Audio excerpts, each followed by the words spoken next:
You're listening to the Monday Night Community Show with Daniel on BRFM. We are out and about at the Sheppey Horticultural Society allotment plots here in Sheerness, and we're now joined with Dave Howe, of course our regular visitor to the Monday Night Community Show. What I always like is once a year I get to come to you and see how the allotments are growing, which is always great. It's gratifying to have you. It's very, very nice to have you, and thank you again for coming down. It's an effort on your part, in effect, to come and see what we do here.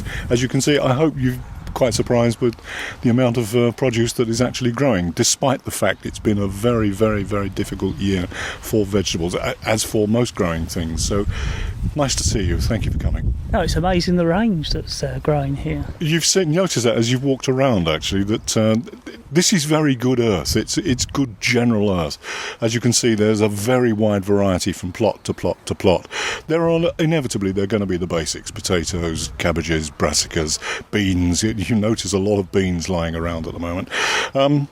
But there are other things which people will grow because they like them individually. If you look over there, for instance, we actually like fennel. Not everybody grows fennel, but we use it for putting underneath fish or all kinds of things, and with chicken as well. So it gives a different taste. So very often people walk up to us and say, "And now what on earth are you growing?" It's something completely different. And those little things that look like tomatoes, for instance, the tomatillo. Very popular, or becoming very, very popular. The nice thing is they don't suffer from blight because they're not actually a tomato, even though they look like one. The good thing about them is you can eat them raw in salads or you can cook them. Again, something completely different, and that's nice to see that people evolve and look towards doing something different on occasions. It's quite amazing how many people are growing flowers. I've seen a couple of sweet peas, people are growing those as well, a couple of plots with those growing. Absolutely, and you'll notice some dahlias as well, and chrysanthemums lying around. Put it this way, an allotment is basically for growing food, but there's no let or hindrance in actually putting flowers on it. It makes the whole thing look much, much more attractive. Don't forget, of course, we're also in the business of attracting bees to many of our vegetables. Putting flowers on a plot will make that much easier because it's much more recognisable, and we welcome the bees. In fact, we do need them. As there are lots of stories going around, obviously, that bees are in trouble. Hopefully allotmenteers are helping very much towards alleviating the problems that we're having with bees. So how have things been going with your plot? What's been growing well this year? What's been growing well this year are the potatoes that behind you, actually, the first early potatoes. We've now dug those up. We're doing something slightly different this year, actually. We're digging as we need them rather than digging everything up and trying desperately to pile it up in the house somewhere. Beans are very good this year, actually. We've been a very, very good crop of beans. Marrows, courgettes and things like that are actually growing pretty well, albeit late. We had a lot of trouble, and that was countrywide, basically. If you remember back in spring, we had an awful lot of rain about it. It was very difficult to get onto the plot, onto the land. Now we're struggling for water. As you look around down, you can see that it's very, very dry indeed. Things are coming at a hurry up, in a sense. It's an awful phrase, but I can't think of another one to actually use. That vegetables are growing very, very quickly. It's almost as though they're struggling to catch up very quickly. But beans are very good. The fennel, asparagus behind us has been extremely good. That's the first year we've actually had to pick it. Now we've let it go to seed. But it's gratifying to grow your own luxury vegetable. I was going to ask you about that. It's really tall. It's almost fern-like it looks. Well, of course, that's what it is. That's how it actually grows. But we'll leave that and let that die back because that's the strength for the asparagus for next year. As you can see, that will have had flowers on it, tiny, tiny flowers, which, again, strange enough, very attractive to bees. So, yes, we actually do provide more bee fodder, and the asparagus, great. What can I say? Peas have been a good crop this year. Strange enough, the sweet corn, no. Somebody next door has got the best sweet corn I've ever seen. Mine is about 2 feet tall, and it's really struggling. You think, why? But that's that's gardening, that's horticulture for you. Sometimes you get it, sometimes you don't. We have a very, very good crop of tomatoes this year, and if you look around, when we walk back, you will see a very good crops. Everybody's got good crops of tomatoes. The good thing is we haven't had the blight this year, so the potatoes have been pretty good, the tomatoes have been pretty good as well.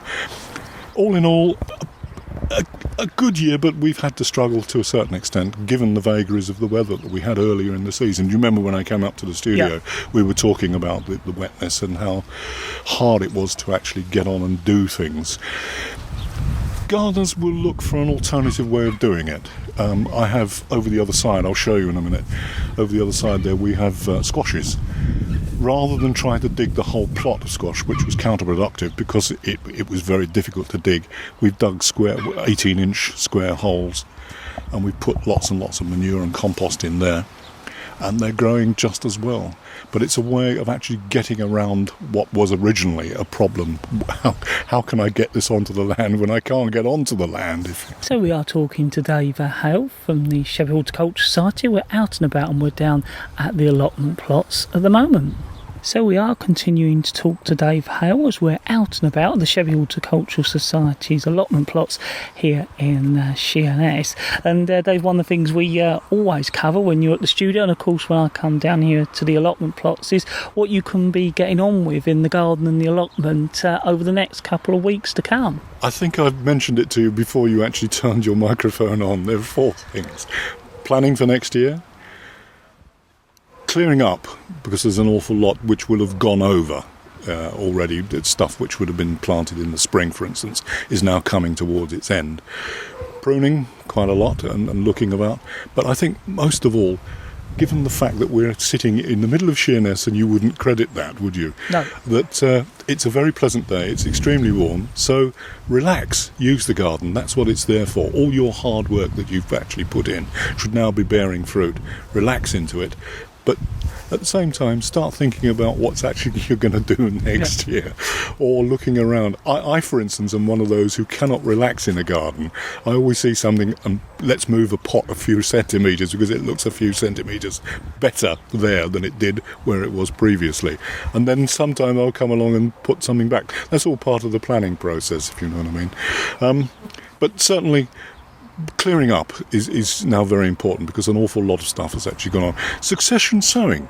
There's still quite a long time that you can actually put salad vegetables in, some lettuces. Just behind us, for instance, there are small lettuces already growing. That's part of the succession sowing.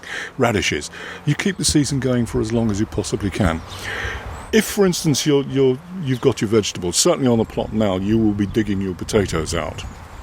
As I said earlier, we are doing it slightly different this year. We're actually digging a potato or a couple of potatoes to use straight off and leaving the others in the ground.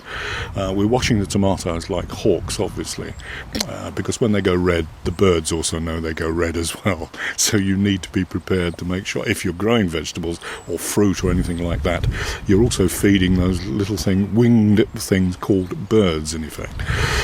So it's relaxing, planning for next year, clearing up when the need takes it, and generally enjoying it. That's what gardening is all about. That's what horticulture is all about. And of course, eating.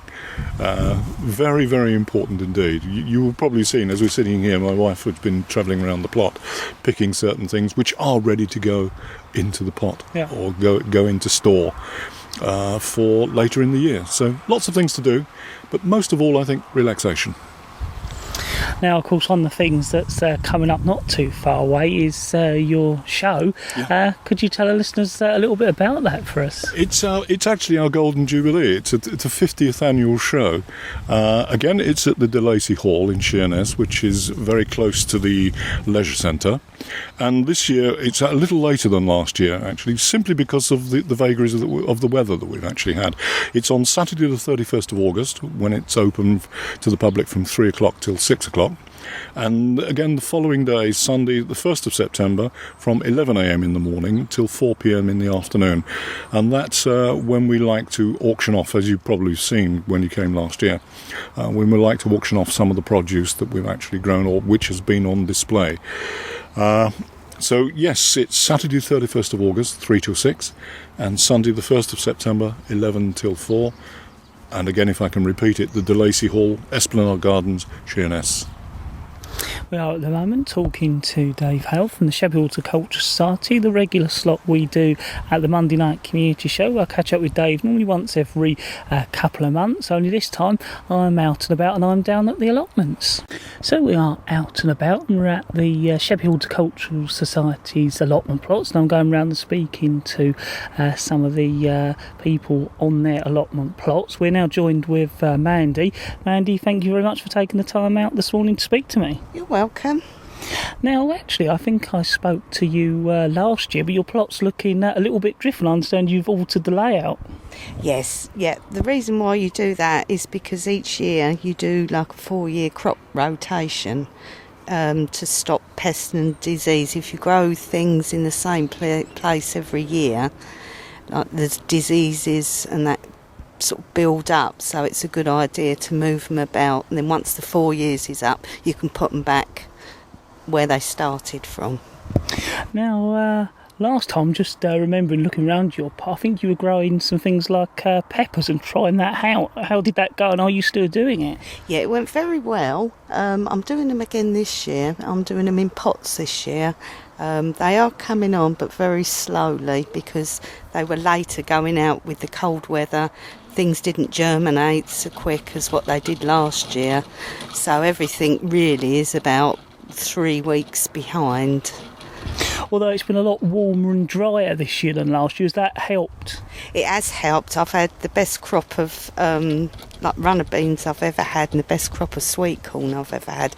And this year I've got a greenhouse, and I'm actually growing melons in the greenhouse as well, and they're coming on very well.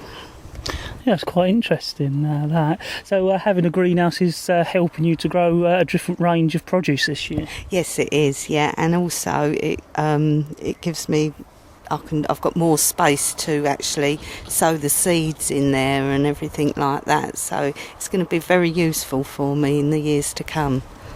I understand you did quite well with the silver spade competition, Dave was letting me know. Yes, I came second in that this year, so I was really, really pleased with that. And have you entered it before? Yeah, you don't actually. What happens is Dave comes round and he puts a stick in all the plots that he thinks will be eligible. And then once the stick's in, an independent judge from the Royal Horticultural Society comes round, and then they mark your plot and everything, and then they decide who the winner is. So Dave really enters you into it. Well, you certainly sound pleased. Thank you very much for speaking to us. Tell us a little bit about your allotment and giving us the chance to catch up with you a year later. Yeah, you're very welcome. Thank you. So we're out and about and continuing to speak to people here on the allotment. So we're now joined with Malcolm and Jan. So firstly, both of you, thank you very much for taking the time out to speak to me. It's okay, that's fine. Yeah, that's fine, no problem. So I was wondering, firstly, perhaps if you could tell us a little bit about your allotment. Tell us what you're growing at the moment. Well, at the moment we're salad stuff here, lettuce, peppers, beetroot, radish.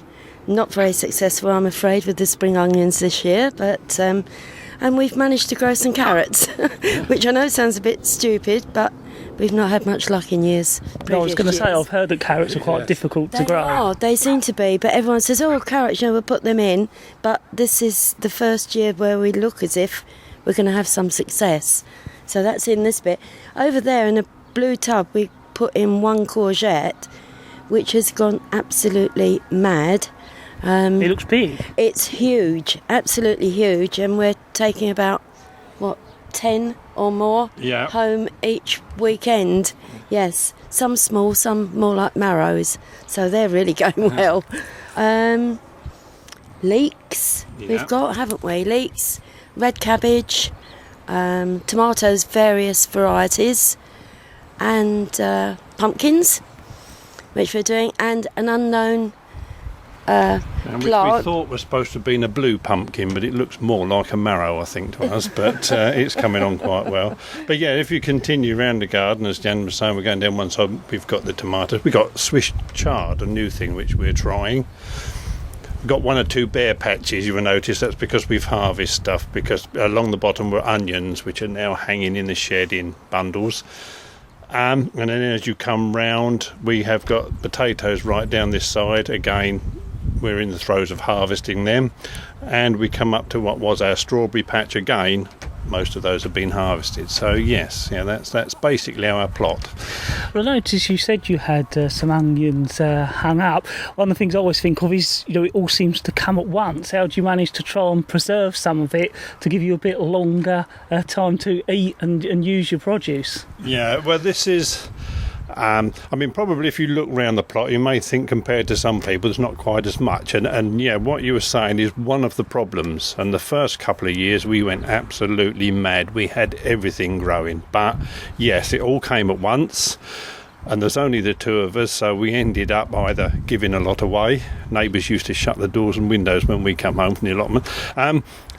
Or sadly, we wasted it. So we decided that we would grow what we use. So yes, potatoes we can put in sacks and they keep. Onions, as I said, we can hang and they keep. Other bits we pick and freeze, and and we normally find then that we haven't had too much wastage, and we've only had to annoy one or two neighbours with little gifts. Yeah, so that really, with what we grow, it is enough, and we are able to sort of control and use what actually grows. Yeah. What's been the most successful for you this year? Ooh. Probably those courgettes. They've gone absolutely mad. Salad's done quite well. We've used a lot of lettuce from our plot, which is we've now got a second crop in there, so the lettuce has gone really well. Tomatoes. And the tomatoes always do, and yes, they're going really well again now. So no bad problems, but those probably the better things that we've grown. Yeah, the more successful. Yeah, we've had a bit of a problem with black fly on the runner beans, which we sprayed with an organic spray, because if we'd have had, like last year, ladybirds coming in, we'd have been fine. Well, they're now starting to arrive, so hopefully they will get a good old munch on and get rid of some of the black fly that are on there. But the beans are still growing, we're still harvesting them, so just got to make sure you wash them when you get home. And as I say, going back to tomatoes, this is the first year we've grown actually about 5 different varieties to see which ones freeze the best, i.e. making soups and things like that to carry us through the winter months. So tomatoes freeze okay? Because you think of a tomato being quite soft and not being something that could freeze. You can do it with one particular variety which is really good, which is a plum tomato. They're very, very good at freezing, providing you skin and de-seed them. And that sounds quite difficult, I know, with the de-seeding, but it isn't on the plum, because once you cut them in half, the seeds are all together. So it's quite easy, and then you can just pop them in boiling water, into cold water, and then freeze them, and they're fine for frying or whatever. So, yeah, don't know about anything else there. No. I'd say the marrows, we've had a couple of really giant marrows, which I took home to my neighbour, whose eyes nearly popped out of her head when she saw the size of it. So I left that carefully in her control. But we might obviously we've got the show coming up, so we might secret, and all that, use one or two for in the show, but that's shush at the moment. Gets a bit it gets a bit competitive. But yes, so that's our plot. As I say, this is a half plot. Which is enough for us, because it does take time and it does take a bit of commitment. So we wouldn't want anything bigger, really, would we? No, we wouldn't. No. And it just does enough for us. But it's also very, very social down here as well. you tend to get to know everyone as they walk past. Everyone says morning or whatever, and if you've got a particular problem with one of your vegetables, you can always ask somebody if they've had that problem, what did they do, and they share their advice with you, and hopefully we can share what bit of advice we've got on ours as well. So it's enjoyable. All in all, it's very enjoyable. It is. Yeah. Yes. Well, thank you very much, both of you, for taking the time out to speak to us. Yeah, that's okay. Pleasure. So we are out and about, and we're continuing to talk to some of the people on their allotment plots, and we're joined with Renato now. Now, you're someone I've spoke to a couple of times, normally to do with bikes, so it'd be good to speak to you about your allotment. Yeah, correct. Even there is a few of us bikers. There's me, Tyrone is next to me, is another bikers, Michael over there is another bikers, and we meet down the allotment too. And it's fun. It's a nice hobby. It help you chill out a little bit. We're between friends here. Nice rest. Even if the battle for the greens is not easy, but we try have some fun and grow different stuff just for make some experiment. Well, one of the things I noticed as I was coming over to your plot with Dave is you've got grapevines growing. Yeah. Even if I'm teetotal, it's a little bit weird for an Italian. I enjoy to grapevine. I start a little bit like for fun, and now I think it's about 25 plants. Every year I manage to have my 40-50 liters of red wine, and I have to say it's nice. It's nice having your product come up from your end. So in end, even in Sheppey, you can have some sort of wine, and I call it swampy juice, but it's good. It's good. People say it's not bad. So, and most is grapes. Then I do my tomatoes. So I have my tomato sauce for my pasta. So it's all sorted for the winter: pasta and wine, and it's alive. Now, one of the things I've just noticed is you've got a greenhouse on your plot, but there appears to be a plant grown right over the top of it. What's that all about? Yeah. I don't know, probably it's the weather's been hot so much in the beginning, and even if we'll be late, but we got some hot weather, so I got my pumpkins really shoot up like, now the plant is about, I think it's about 10-15 meters long, it's go all around the shed, all around the greenhouse. Finger crossed, I got a nice pumpkin, and got a competition in the month, and as a 3 years I come second every time, so I got some chance this year. It certainly looks pretty amazing seeing a pumpkin growing off a greenhouse roof. Yeah, you never choose where they're growing. In fact, there was 3 in the beginning, and the 2 they're rotten down. Probably, I don't know, can blame mice or whatever. They were hopefully maybe because it's out to reach or whatever. I was worried because it's on the top of the greenhouse. Really, I done some support with wood, but really it's on glass, and so finger crossed. We'll still there until for another couple of weeks, and we'll be safe. Well, thank you very much for telling us a little bit about your allotment. So we're just walking around the allotment plots with Dave at the moment. We've stopped off by what is a compost heap as such, or Compost bin. Yeah, compost bin. And there's actually a plant growing in. I was wondering if you could tell us about that. Well, it actually looks very much like a squash. So let me just have a look inside. Yeah, they're very much squashes. Squashes are also seem to be heaven sent to compost bins. If you think about it, people have allotments here of different sizes. Inevitably, they like to grow larger plants, plants which will store very well. Squashes will store for quite a few months, in effect. So what's the best place to do it? Is to stick it in your compost bin, and they will grow. They are very hungry, very thirsty, very large plants. There's an awful lot of nutrient inside one of these compost bins. They're also quite well contained, as you can see, because that, if it was actually on the ground, would spread like wildfire. And you probably noticed a couple on my plot. I'm having to bend them round with sticks over the top of them. Yep. I have to guide them into the way I want them, not where they want to go. So it's a very good idea to in effect, you're using the maximum amount of space that you've actually got on an allotment. As I said, some allotments are smaller, some allotments are larger. And this is part of the variety. People might have a small allotment, but they want to grow large plants, in effect. great, stick it on a compost bin, because it's heaven sent for it. The two just go together, they marry up in effect very nicely. So we've just moved on one plot, Dave. Yeah, exactly, and you can see here actually how squashes, these kinds of things, marrows will actually spread and take over what is quite a small plot in effect.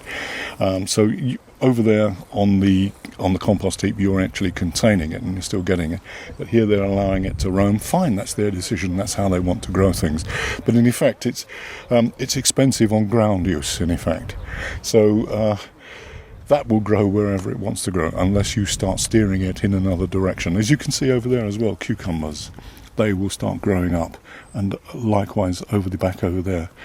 They're very, very large plants on plots which are of a definite or a finite size in effect. It's quite amazing how big they are. What's nice about them is they're sort of a nice leaf shape, but also they've got a lovely flower to them that then becomes something you can eat, which is nice. It's edible, actually. The flower is actually edible. A lot of people actually take the flower, dose it in batter, and then cook them.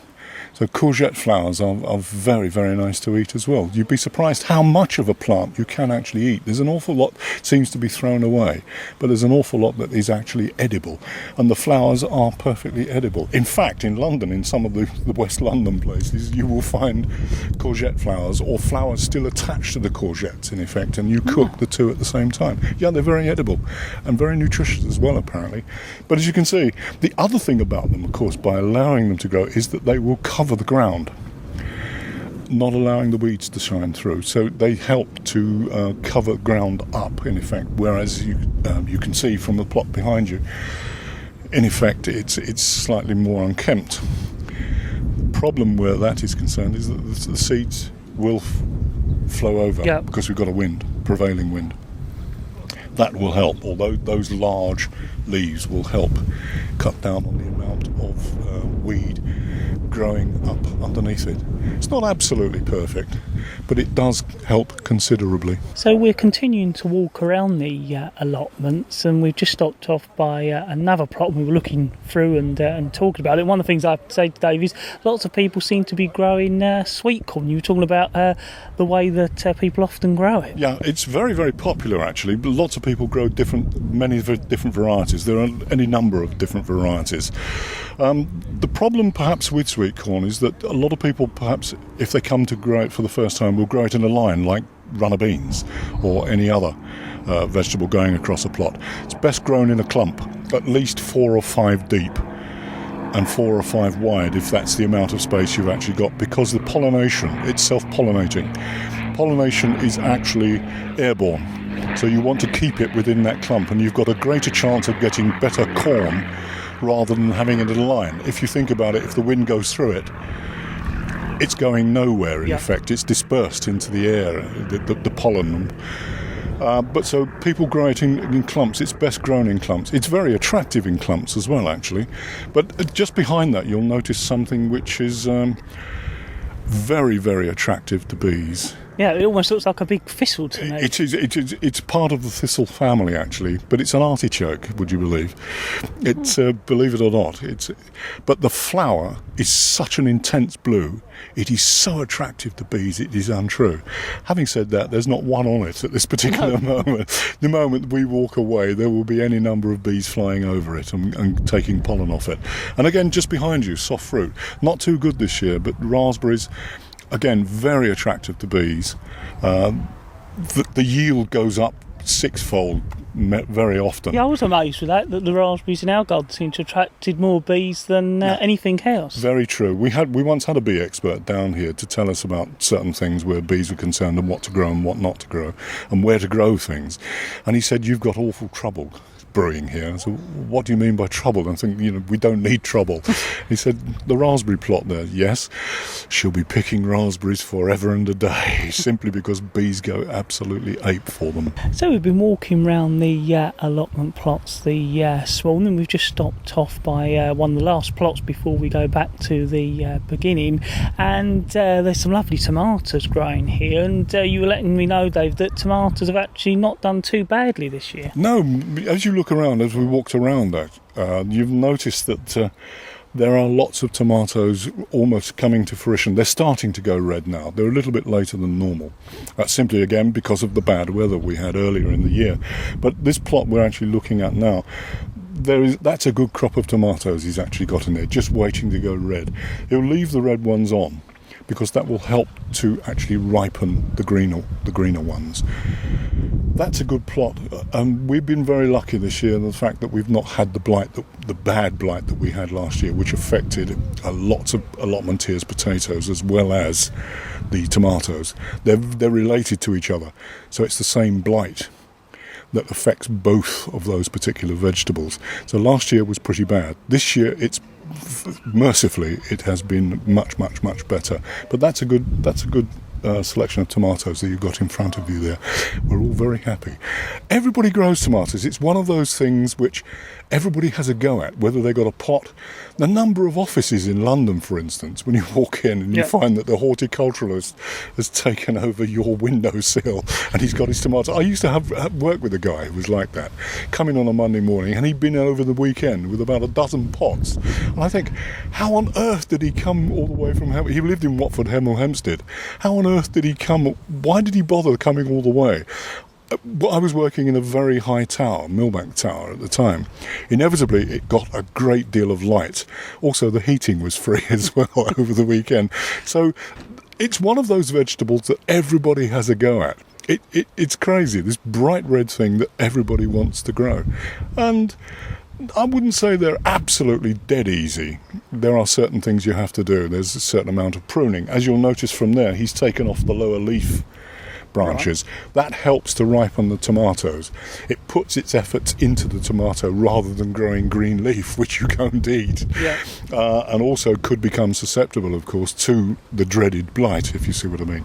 But everybody wants to grow tomatoes, and everybody seems to. And this year, hopefully, it's been much more successful than last year. So, Dave, just to finish off, I was wondering if you could go over any useful contact details you've got, especially if our listeners would like to find out more. Of course, go on to rent their own allotment plot. Oh, we'd be delighted to see them, actually. As I've said to you on many occasions, we're a happy bunch of people. Travelling around this morning, around the plot, you've noticed. Oh, yeah, definitely. I know the sun's shining and it's not too windy and it's not raining. So, and people have been very accommodating. I hope people have been very welcoming to you, I certainly enjoyed it. It's lovely and peaceful, and everyone seems happy to talk, which is nice. Which is nice and gratifying, actually. It's a good bunch of people. But if anybody does want to take up an allotment or a plot, then I would suggest that the first port of call is Sue Underhill, Mrs. Sue Underhill. She's the Society's secretary, and Sue is on 01795 661 547. 01795 661 547, and she'd be delighted to take your call. We'd be delighted to see you. But as you say, on a Sunday morning, if people want to come down and have a look around, like we've walked around this morning, again, we're very accommodating people. Come and have a look, put your name down. Unfortunately, there is a short waiting list for Richmond Street. There are plots available at Medway Road, and they'd be delighted to see you, much as we'd be delighted to see people. I often have to think about it is a society, not a them and us, if you know what I mean. Richmond Street, we run two sites. It is a society. So Medway Road still has some plots available. Unfortunately, I think the last time I looked at the waiting list here at Richmond Street, it was about 3 or 4. Funnily enough, we had somebody come in this morning and said, can I put my name down for an allotment? Delighted to see him. He was delighted to have his name down for a plot. Hopefully not too long in the future when we can actually offer him something. But it will be perhaps a smaller plot, because big plots that become available, we like to split them up. We can accommodate 2 people. Dave, as always, thank you very much for taking the time out to speak to me, and also thank you very much for spending the time with me this morning and giving me the opportunity once again to come down to the plot and talk to you and some of the other people on their plots. It's a delight to actually speak to you, and we're gratified that you still want to come and speak to us on these occasions. The sun always shines when you come down. No, I've been lucky. It's never rained, has it? No. Although we had about half a dozen spots on us earlier. Well, I thought we came close to it. We came pretty close, but again, very good, and delighted to see you. As always, thanks, Dave. Pleasure.